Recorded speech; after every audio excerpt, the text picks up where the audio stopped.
Hey, yo. If I can be serious for a minute. Oh, yeah. Acknowledge me.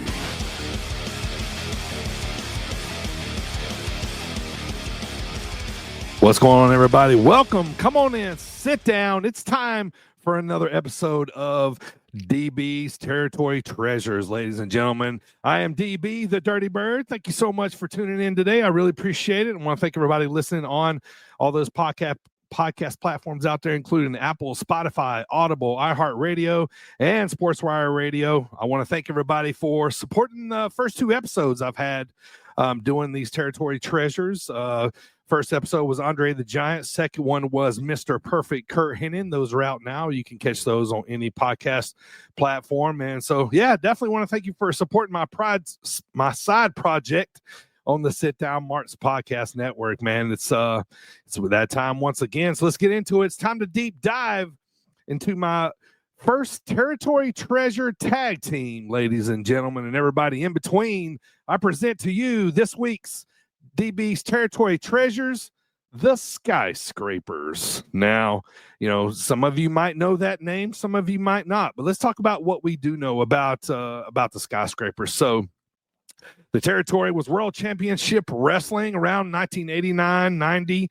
This was a pretty short run, for a tag team that only had a few different iterations before it was abolished. So let's dive in. So basically, this was a quick 3 to 4 man iteration of a tag team that was basically built to contend with the hottest tag team during that time, the Road Warriors. We all know the Road Warrior pop, you know what I mean? And they were big during this time, and they needed some formidable foes. And and this tag team was put together to go up against these guys. Have somebody that these guys could contend with. You know what I mean? So let's talk about who was in this tag team of the Skyscrapers.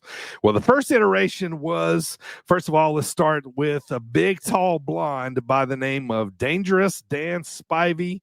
And of course, a lot of people will know that name. Some may not, but a lot of people will know the next name.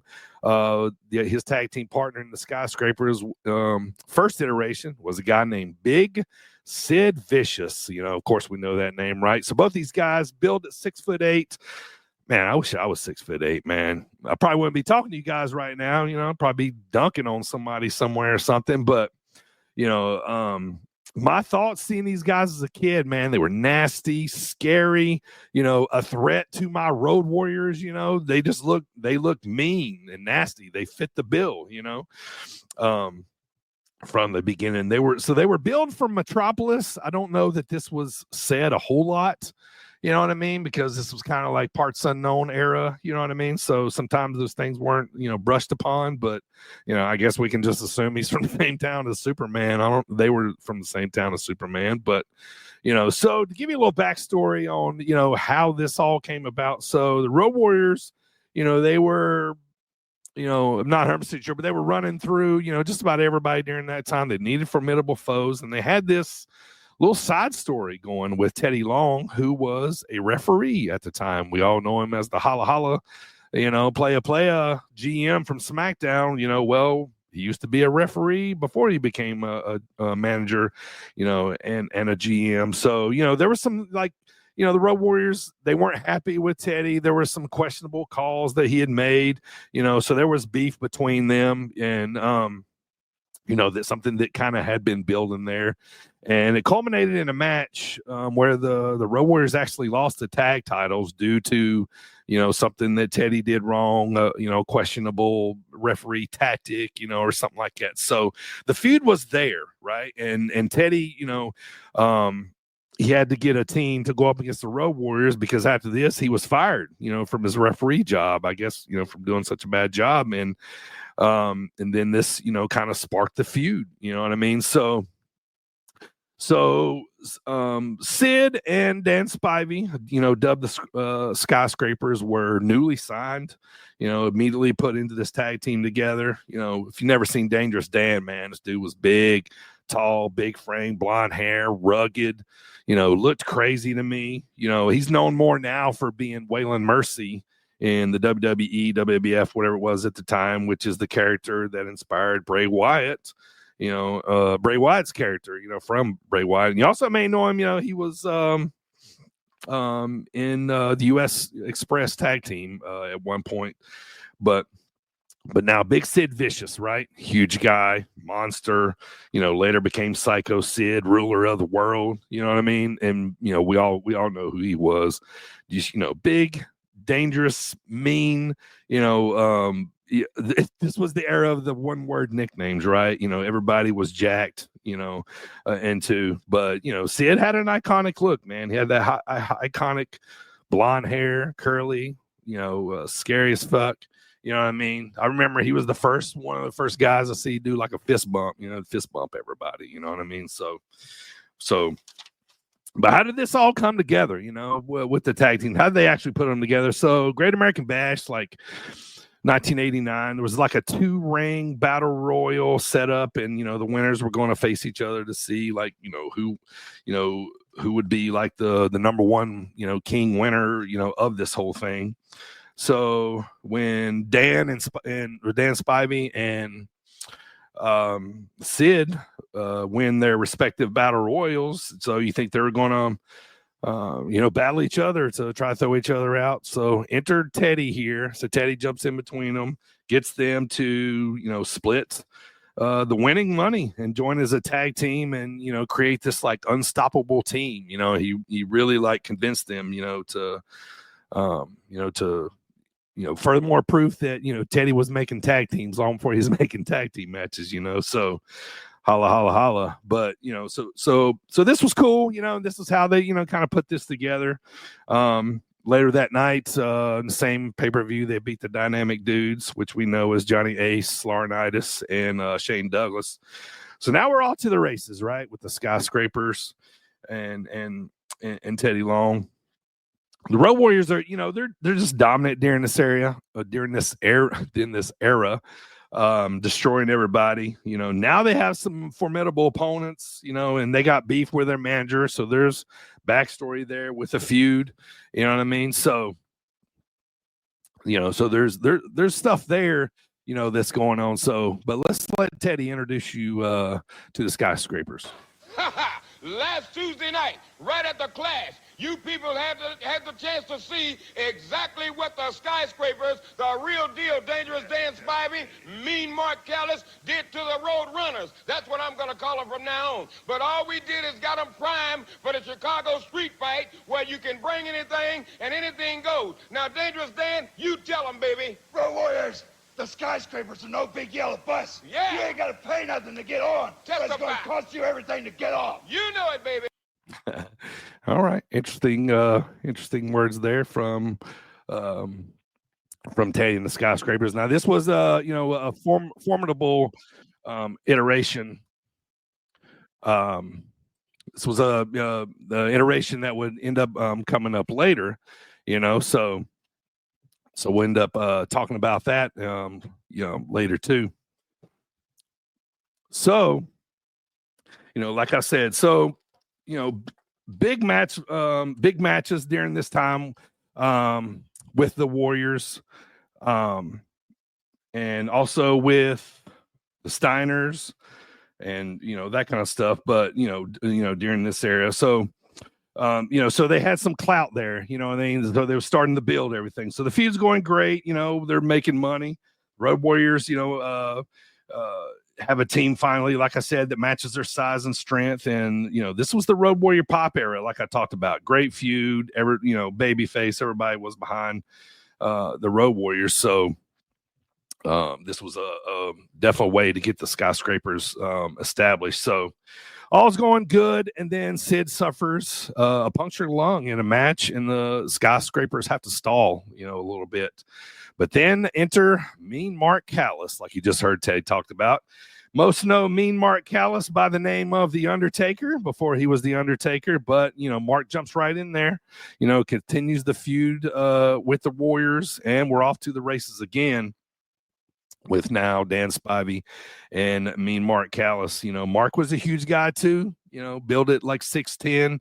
So he fit the Skyscraper mold, without a doubt. So So that was like the second iteration of Teddy Long's Skyscrapers. So we had this big match, right, set up for Wrestle War 1990, okay?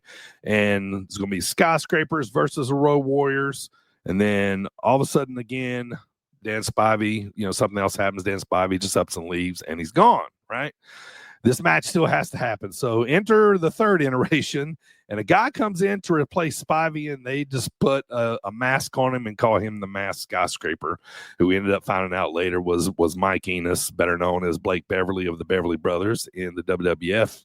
However, with the way it kind of went down, you kind of got to put the Road Warriors over here, right? So they win in less than 5 minutes. So by the way, for nostalgic reasons, Wrestle War 1990, the main event was Ric Flair with Woman retaining the NWA title versus Lex Luger, in case you wondered. A long time ago, right? So basically that was the end of the Skyscrapers right there, right? A quick 2 little year run, if that.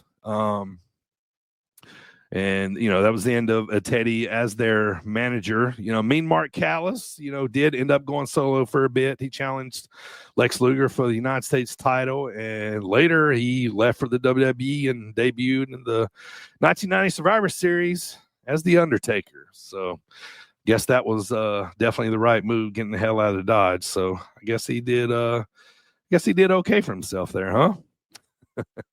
Good move on his part. So, there was a quick Skyscraper reunion like 1990, somewhere along that way. Spivey came back to team with Sid on a pay-per-view, but, for I don't even really know what happened. I know they reunited, but, that was basically it. The Masked Skyscraper went on to be one of the Beverly Brothers in the WWF. Spivey retired in 95.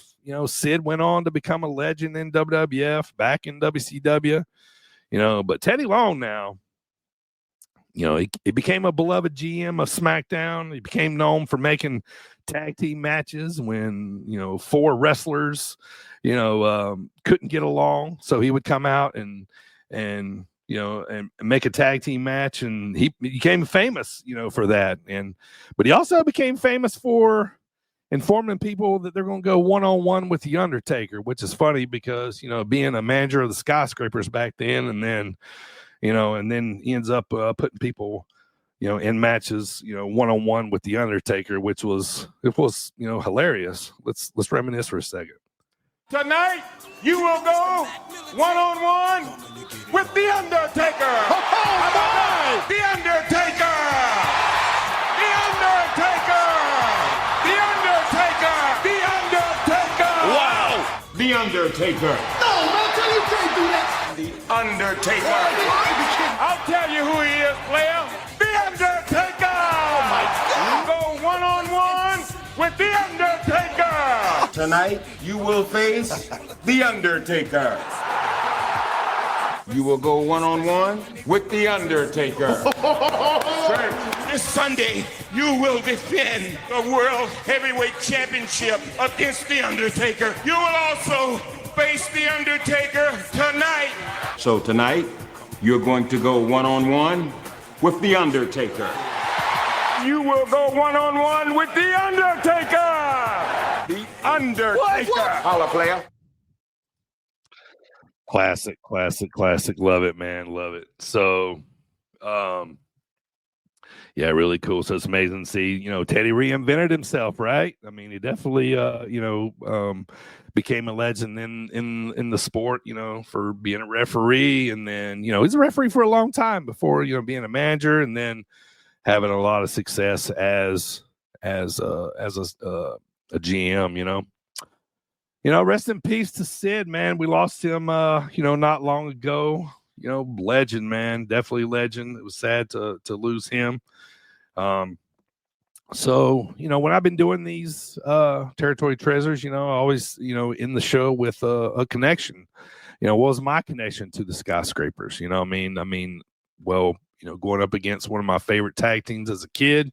But the real connection was my dad, man. My dad was a big Dan Spivey fan. When I say he was a big Dan Spivey fan, he had the same haircut as Dan Spivey.